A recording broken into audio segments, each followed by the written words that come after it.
Assalomu alaykum ustoz. Va alaykum assalom. O'zingizni tanishtiring. Ismim Gulirona Abduvaliyeva. 7 yil davomida xalqaro va xususiy maktablarda ingliz tili o'qituvchisi sifatida ishlab kelmoqdaman. Ustoz, sinfga kelgan bolalar bilan tanishuv jarayonini qanday o'tkazasiz? Xo'p, birinchi kuni, ya'ni kichkina bolalar bilan asosan o'yin tariqasida olib boramiz darslarimizni. Misol uchun, har bitta bolani o'zini ismini aytadi va ismini bosh harfiga biron bir deylik meva yoki rang, shunga o'xshash narsalarni nomini ayting deb so'rayman. Ya'ni har bitta o'quvchida assotsiatsiya bo'lish uchun, deylik, ismim Gulirona, men yoqtirgan narsa gul bo'lishi mumkin. Ya'ni assotsiatsiya bolalar keyingi safar shu o'quvchini ismini aytganda uni yoqtirgan rangi yoki mevasi yoki yoqtirgan narsasini eslab qolish uchun. Darslarni qiziqarli va samarali qilish uchun qanday uslublardan foydalanasiz?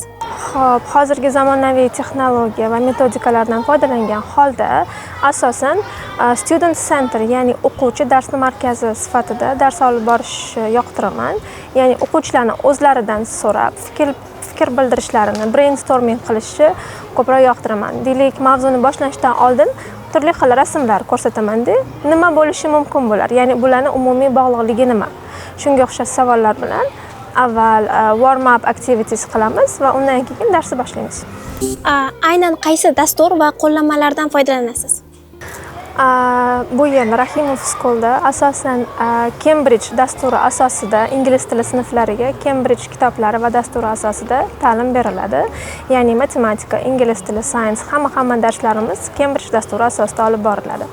Bu dastur eng kami 200-300 yillik dastur bo'lib, asosan bolalarni nazariyani hamda fanni mohiyatini o'rgatishga asoslangan hisoblanadi. Bolalarning qiziqishini yoki iste'dodini qanday aniqlaysiz?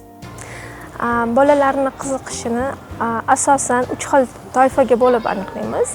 Ya'ni birinchi darsda ijodiy qobiliyatini aniqlash uchun rasm chizdiraman yoki tovushlarni eslab qolish qobiliyatiga qarab, ya'ni san'atga qiziqadigan bolalarni shu tariqa aniqlaymiz. Bundan tashqari jismoniy qobiliyatini aniqlash uchun bolalar bilan turli xil jismoniy mashqlar, vazifalar beriladi va uchinchisi mental qobiliyat, ya'ni eslab qolish va logikasini aniqlash uchun matematik savollar va topshiriqlar beriladi.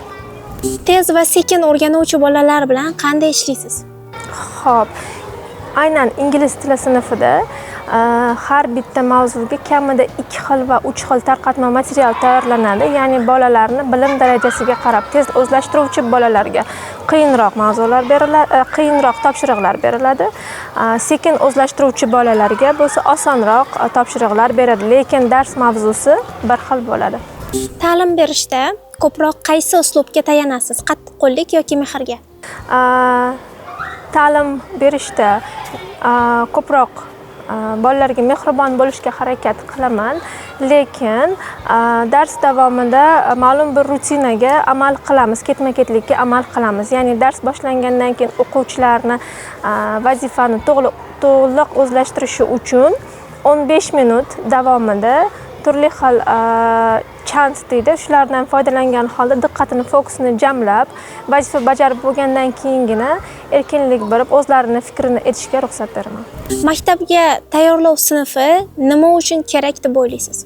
Xo'p, maktabga tayyorlov sinfi bolalarni maktabga tayyorlab beradi o'z nomi bilan. Demak, ularni qalami to'g'ri ushlash, darsda to'g'ri o'tirish va bundan tashqari turli xil so'zlarni, harflarni yodlashga, raqamlarni yodlashga juda ham foydali va aynan maktabga tayyorlov darsida bolalarga asosiy tushunchalar beriladi. Ya'ni maktabda bolalar o'zini dars payti qanaqa tutish kerak, qanaqa qilib muomala qilish kerak, ko'proq o'yinlar va turli xil videoroliklar orqali darslar tushuntiriladi. Bu bolalar uchun juda ham foydali va qiziqarli bo'ladi. Ustoz, mana siz birinchi sinfni hozir oldingiz.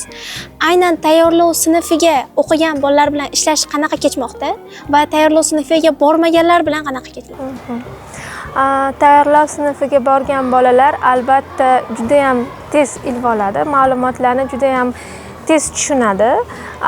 Ularga 2-3 martadan qaytarish, takrorlash shart emas mavzuni. Bir marta aytasiz, tushunadi, vazifani bajaradi. Juda ham ishlash oson. Lekin boshlang'ich tayyorlov guruhiga bormagan bolalarda bu narsa juda ham sekin. Ya'ni misol uchun bir xilda bo'ladi. Qalam bilan yozamizmi, ruchka bilanmi degan savollar beradi. Men buni yozishni bilmayman, qanaqa qilib yozamiz? Shunda albatta bu bolalarga ko'proq nima deydi, e'tibor berish kerak bo'ladi va sinfda asosan 2 o'qituvchi ishlaganimiz uchun men va kuratorim albatta dars davomida nazorat qilishga harakat qilamiz va bu bolalarni sekin o'zlashtiruvchi bolalar bo'lgani uchun doimo yonida kurator yoki men birga o'tirib vazifa bajaramiz. Ota-onalarga maktab va ustoz tanlashda tavsiyalaringiz? Eng avvalo maktabni obro'si, ya'ni maktab o'zini qanaqa ko'rsatadi, ya'ni qanday tamoyillarga asoslanib ta'lim berishiga juda ham katta e'tibor berishni xohlar edim. Chunki juda ham ko'p xususiy maktablar bor va ko'p maktablarda deyarli bir xil asosiy tamoyillar bor. Farzandlarga qo'shimcha to'garaklar, vazifalar beriladi va hokazo. Lekin asosiy tamoyillardan bittasi tarbiya, ikkinchisi ta'lim, ya'ni tarbiya bo'lgan joyda albatta ta'lim ham kuchli bo'ladi. Aynan Rahimov Schoolga keladigan bo'lsak, ta'limdan tashqari va tarbiyaga ham asoslangan maktab hisoblanadi. Shuning uchun men tavsiya qilgan bo'lar edim Rahimov School.